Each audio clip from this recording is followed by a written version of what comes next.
we are going to start a new topic, which is revisiting irrational numbers.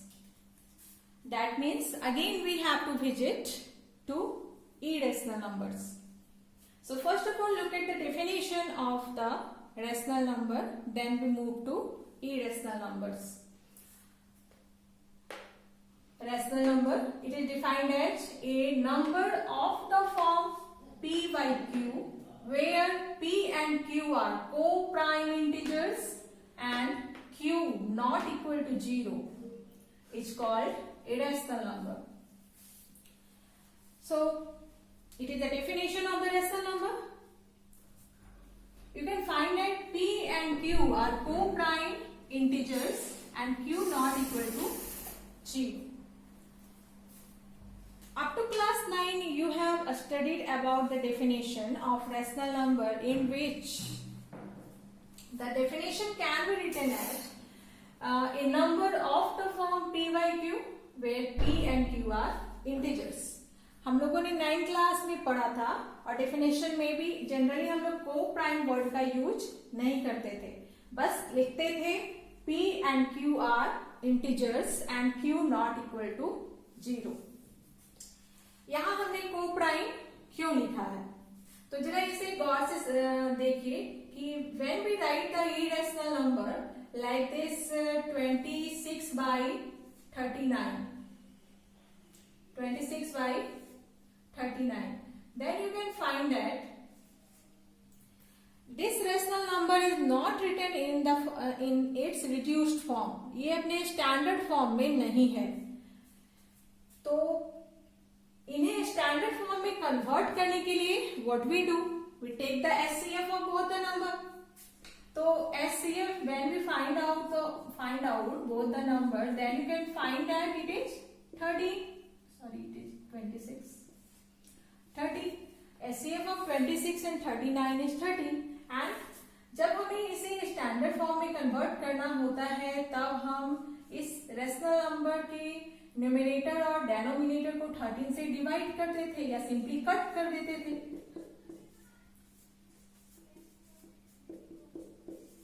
Then we have 2 by 3. That means now this rational number is written in its standard form, which is equal to 2 by 3. Now look here. What is the HCF of both the number? You can find that HCF of 2 and 3 now equal to 1. That means we can say that 2 and 3 are co-prime integers.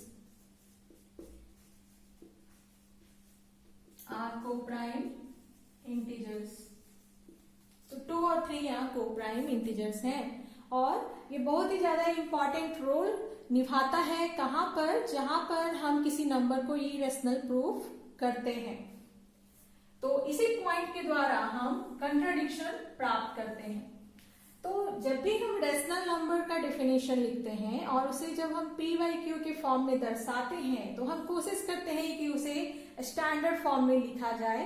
So by suppose that this p by q is written in its standard form and where p and q are co-prime integers.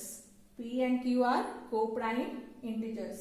यही कारण है कि हमने definition में यहाँ पर direct लिखा है p and q are co-prime integers. इसका मतलब हो गया कि p और q का HCF 1 है. Now we move to look at the definition of irrational number.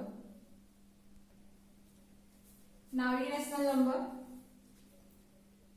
जैसा कि हम जानते हैं रियल नंबर दो प्रकार के होते हैं, एक रेशनल और दूसरा इरेशनल. तो अगर रियल नंबर रेशनल नहीं है, दैट मीन्स वो इरेशनल ही होगा. ऐसे ही हम उल्टा बोल सकते हैं कि अगर कोई रियल नंबर इरेशनल नहीं है, दैट मीन्स वो रेशनल होगा. तो जिस प्रकार से यहाँ डेफिनेशन लिखा गया कि वैसा नंबर जिसे p by q के फॉर्म में लिखा जा सके, तो अब हम लोग इरेशनल नंबर को डिफाइन करेंगे कि a number which can not be expressed in the form of p by q, means जिसे p by q के फॉर्म में नहीं लिखा जा सके, एक्सप्रेस नहीं किया जा सके, where p and q are co-prime integers and q not equal to 0 is known as an irrational number. Means जिसे p by q के फॉर्म में एक्सप्रेस नहीं किया जा सके उसे ही हम irrational numbers कहते हैं. अब जैसे एग्जाम्पल के रूप में लिया जाए कि irrational numbers के एग्जाम्पल हम कैसे दिखाएंगे, तो आप कोई भी प्राइम नंबर ले लीजिए और उसका स्क्वायर रूट फाइंड आउट करने की कोशिश कीजिए. Can not B, the result can not be in the form of natural number. जैसे एग्जाम्पल में हम लोग देखते हैं. For example, when we take the example of irrational numbers, then just we take the primes, means prime number. So when we find out the square root of prime numbers, then just look here. 2 का square root, 3 का square root, 13 का square root. It cannot be solved properly in the form of natural number. So why it is not a rational number? इसे हम natural number के रूप में express नहीं कर पाते या इंटीजर के रूप में एक्सप्रेस नहीं कर पाते, जिस कारण इसे हम रेशनल नंबर के रूप में भी एक्सप्रेस नहीं कर सकते. सो इस तरह के एग्जांपल्स जो हैं इरेशनल नंबर्स कहलाते हैं. हाँ, इसे हम डेसिमल फॉर्म में कन्वर्ट कर सकते हैं, लेकिन जो डेसिमल फॉर्म इरेशनल नंबर्स का होता है वही यहाँ पर आएगा. Similarly cube root of prime numbers, तो cube root when you find out cube root of 2, then we symbol can be written like this, cube root of 2. Similarly cube root of 3 हमें बनाना है, this is cube root of 3 and so on. यानी जिनका cube root किसी भी order का नहीं टूट पाता नेचुरल नंबर के रूप में या इंटीजर्स के रूप में, हम उसे फिर रेशनल नंबर के रूप में एक्सप्रेस नहीं कर पाते. यही कारण है कि इन्हें हम इरेशनल नंबर के कैटेगरी में डालते हैं. तो ये कुछ एग्जांपल्स हैं जो बताते हैं कि इरेशनल नंबर कैसे दिखते हैं. अब हम इन्हीं इरेशनल नंबर की इरेशनलिटी को प्रूव करने जा रहे हैं. Now the question is that prove that square root 2 is an irrational number. इसे हमें प्रूव करना है कि यह एक इरेशनल नंबर है. तो we can prove this question, we can prove this problem by the two method, using two methods, the contradiction method and the decimal conversion method. तो डेसिमल में कन्वर्ट करके बनाना ये 9th क्लास तक ठीक था, लेकिन 10th क्लास में we generally use the contradiction method. So let us prove it by the contradiction method. तो कंट्राडिक्शन का मतलब क्या होता है? कंट्राडिक्शन दैट मीन्स जब हम किसी नंबर को, जैसे इस नंबर को हम इरेशनल प्रूव करना चाह रहे हैं, तो इरेशनल चूंकि हमें प्रूव करना है तो इसका उल्टा लेकर चलेंगे. कंट्राडिक्शन मेथड के अनुसार हमें जो प्रूव करना होता है उसका जस्ट उल्टा लेकर के चलते हैं. तो अगर नंबर रेशनल नहीं है दैट मीन्स वह रियल नंबर कैसा होगा? अगर नंबर इरेशनल, चूंकि हमें इरेशनल प्रूव करना है तो कंट्राडिक्शन मेथड के अनुसार हम उसे रेशनल लेकर चलेंगे, क्योंकि हम जानते हैं रियल नंबर अगर इरेशनल नहीं होगा तो क्या होगा? रेशनल होगा. यही कारण है कि हम इसे कंट्राडिक्शन मेथड से प्रूव करने के लिए इरेशनल नंबर चूंकि हमें प्रूव करना है, इस कारण हम इसे रेशनल लेकर के चलेंगे. सो write here proof.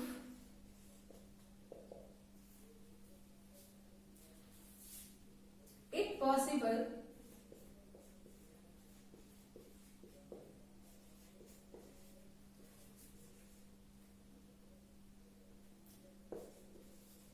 let us consider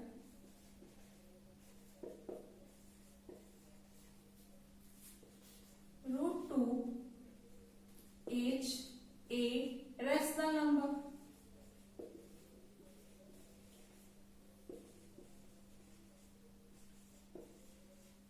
Root 2 is a rational number. when root 2 is a rational number, that means it can be expressed in the form of p by q. So this implies root 2 can be expressed in the form of p by q, where p and q are co-prime integers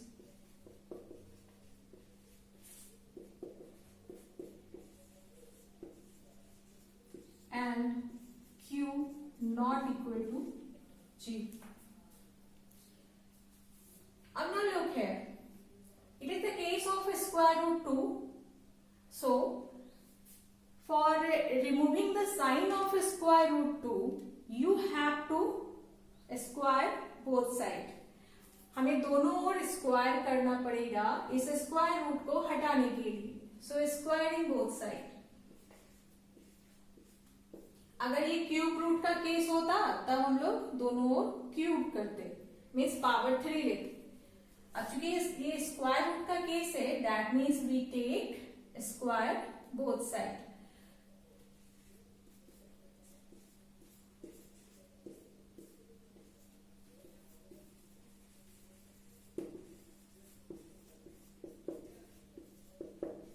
Squaring both sides. So what we write here? 2 and here p square by q square. Now do the cross multiplication. So we write p square is equal to 2q square, like this. Now just look at this situation. यहाँ पर जो p square है, it is expressed as the product of 2 and q square. p square 2 और q square के product के रूप में लिखा हुआ है. दैट मीन्स हम कहेंगे कि this p square is the multiple of multiple of 2. Multiple of q square भी होगा और मल्टीपल ऑफ 2 भी होगा, लेकिन हमें यहाँ p और q के बारे में कोई जानकारी, बस इतना हमें पता है कि ये इंटीजर्स हैं. अब ये इवन इंटीजर है, ऑड इंटीजर है, ये हमें नहीं मालूम, क्योंकि हमने यहाँ पे लिखा है p एंड q आर को प्राइम इंटीजर्स. हमें यहाँ डिजिट के रूप में सिर्फ 2 दिख रहा है. दैट मीन्स हम कहेंगे कि p square is multiple of 2. That means ये जो 2 है p स्क्वायर को पूरा पूरा डिवाइड करेगा. तो इस तरह से हम बोल सकते हैं p square is divisible by 2. So this imply p square is divisible by 2.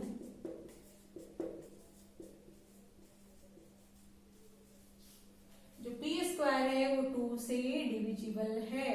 तो जरा केस एग्जांपल देखिए कि when we talking about like this, just take 6 as example. p की जगह 6 ले रहे हैं और स्क्वायर इसका. जब 6 square is divisible by 2, then what we can say 6 must be divisible by 2. 6 must be divisible by 2, या 2 से जरूर डिविजिबल हो. तो उसी प्रकार से जब p square is divisible by 2, that means it imply p must be divisible by 2. If p is divisible by 2, just simply you can write.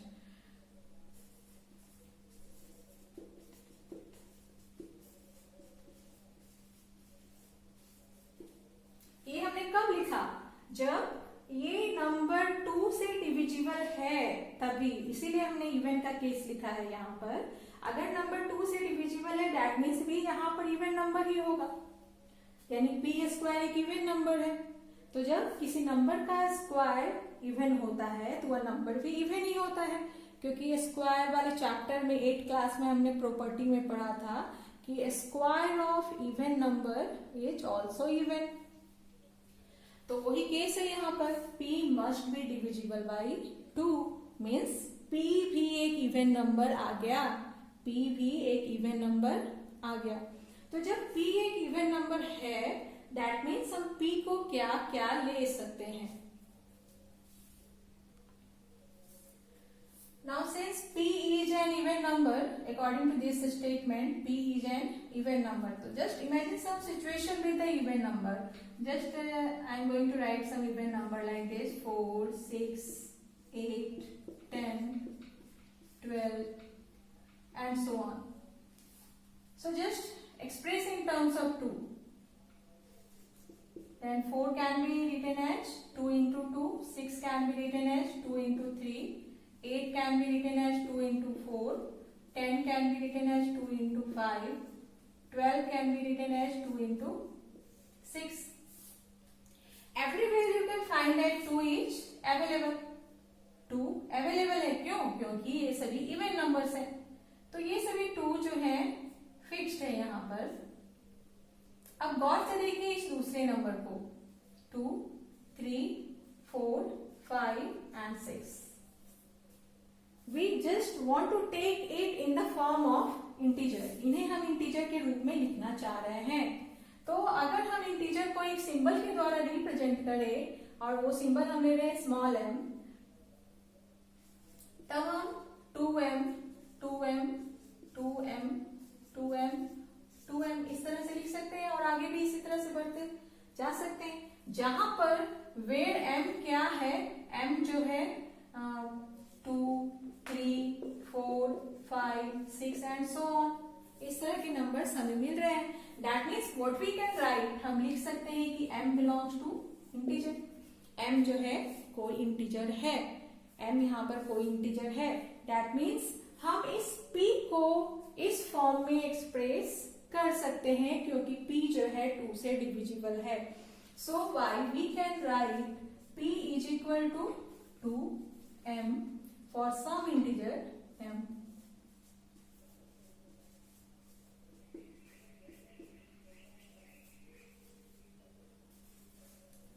For some integer m.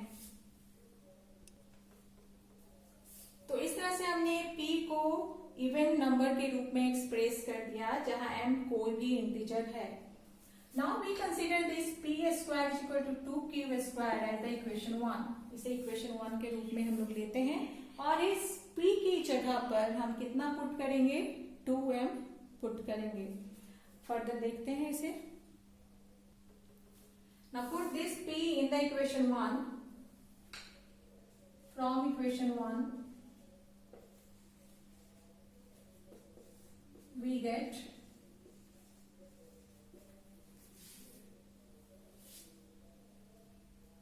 p की जगह 2m पुट कर रहे हैं. So 2m whole square is equal to 2q square. Just simplify it, we get 4m square is equal to 2q square.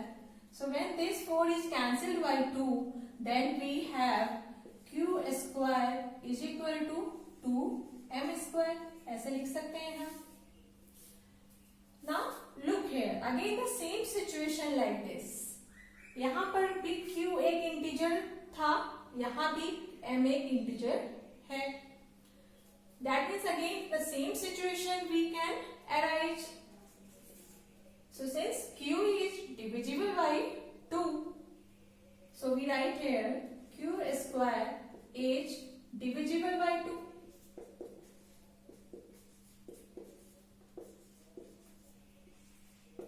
That means again it implies that q must be divisible by 2.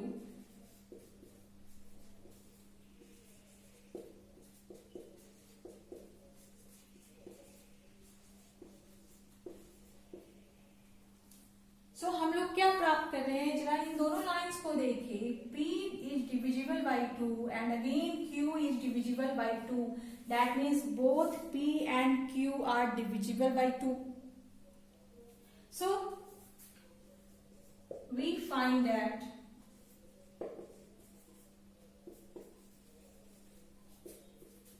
both p and q are divisible by 2.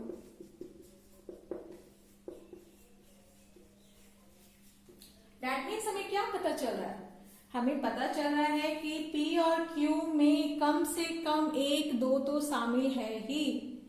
चूंकि हमें p और q का value हमें नहीं मालूम है, इस कारण हमें सिर्फ अभी एक ही 2 नजर आ रहा है। हो सकता है इसमें भी 2 छिपा हो और 2 छिपा हो जिसे हम और कॉमन निकाल सकते हैं। फिलहाल हमें सिर्फ एक 2 यहाँ पर नजर आ रहा है अपने प्रोसेस के स्टेप्स के द्वारा। दैट मीन्स हम कर सकते हैं P and Q both have a common factor 2 means at least 1 2। सिर्फ एक 2 अभी हमें नजर आ रहा है इसलिए हम बोलते हैं एटलीस्ट 1 2। कम से कम एक 2 मिल रहा है हमें। हो सकता है ज्यादा से ज्यादा और भी 2 हों, मगर कितने हैं वो हमें मालूम नहीं है। तो जस्ट सिंपल सेंटेंस के रूप में हम लिखेंगे कि P और Q में कम से कम एक कॉमन फैक्टर हमें मिल रहा है। So we write that so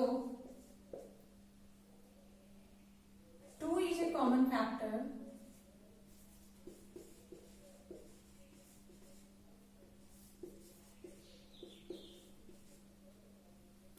of both P and Q। 2 जो है दोनों में कॉमन में है। 2 जो है P तथा Q में कॉमन फैक्टर के रूप में हमें मिल रहा है। ध्यान रहे ये एटलीस्ट 1 2 है। ये जो 2 हमने लिखा ये एटलीस्ट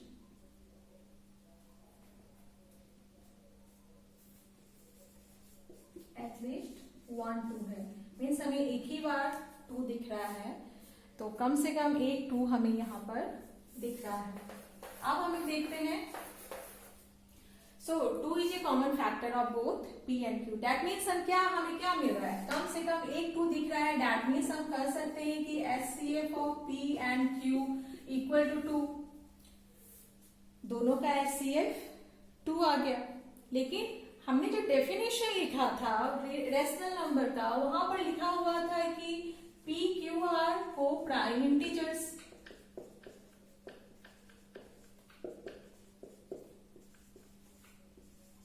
ये था। इसका मतलब क्या हो रहा था? इसका मतलब था कि HCF of P and Q कितने हो गए? 1 हो गए। P और Q का HCF 1 हो गया। लेकिन हम लोगों ने अपने सपोजिशन के आधार पर लाया कि HCF कितना हुआ? 2 हुआ। दैट मीन्स ये जो फैक्ट है इस फैक्ट को गलत साबित कर रहा है। यानी यह जो फैक्ट हमने लाया वो standard form of rational number को गलत साबित कर रहा है, जो कि पॉसिबल नहीं हो सकता। So it is a contradiction and this contradiction contradict this fact. इस फैक्ट को ये कंट्राडिक्ट कर रहा है, मीन्स गलत साबित कर रहा है। तो ये तो गलत नहीं है, हम लोग जानते हैं डेफिनेशन से, यानी ये फैक्ट हमारा गलत है। दैट मीन्स हमें कंट्राडिक्शन मिल रहे थे वो गलत हो रहा है। यानी हम जो मानकर चल रहे थे कि √2 रेशनल है, हमने माना था if possible √2 is if possible we consider there √2 is a rational number. तो उसके अनुसार तो HCF 2 मिल गया, लेकिन स्टैंडर्ड फॉर्म के अनुसार HCF 1 आना चाहिए था, यानी ये गलत साबित हो गया। यानी हम जो मानकर चल रहे थे कि रेशनल नंबर है वो रेशनल नंबर नहीं है। यानी एक्चुअली में वो रियल नंबर जब रेशनल नहीं है दैट मीन्स वह इरेशनल होगा, यानी √2 इरेशनल नंबर ही होगा। बस हमें यही लिखना है यहाँ पर। तो इसे अब हम लिखेंगे this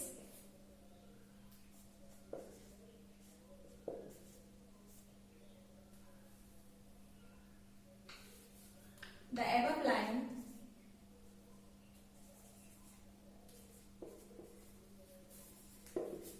contradicts the fact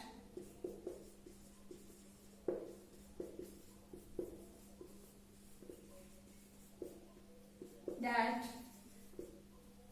P and Q are co-prime integers।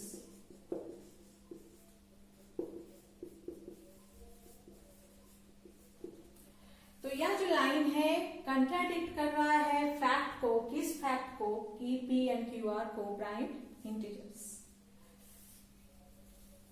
which cannot be possible।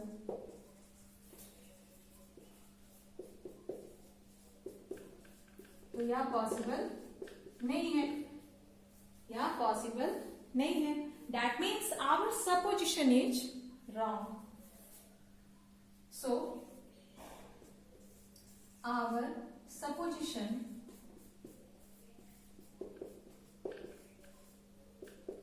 is wrong. हमने जो मानकर चला था वो गलत है, यानी जो गिवन फैक्ट है वो ही सही है. So this implies √2 is not a rational number.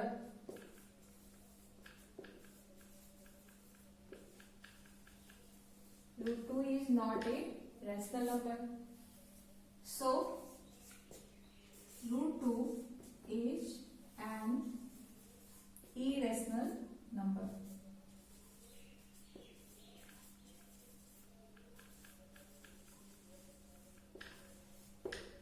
तो √2 कैसा है? इरेशनल नंबर है. यही प्रूफ होता है. Some questions for you. Prove that √3 is an irrational number. Similarly, prove that √5 is an irrational number. Third is show that cube root of 6 is an irrational number. And the fourth is prove that square root of n is not a rational number. That means you have to prove it is an irrational number if n is not a perfect square.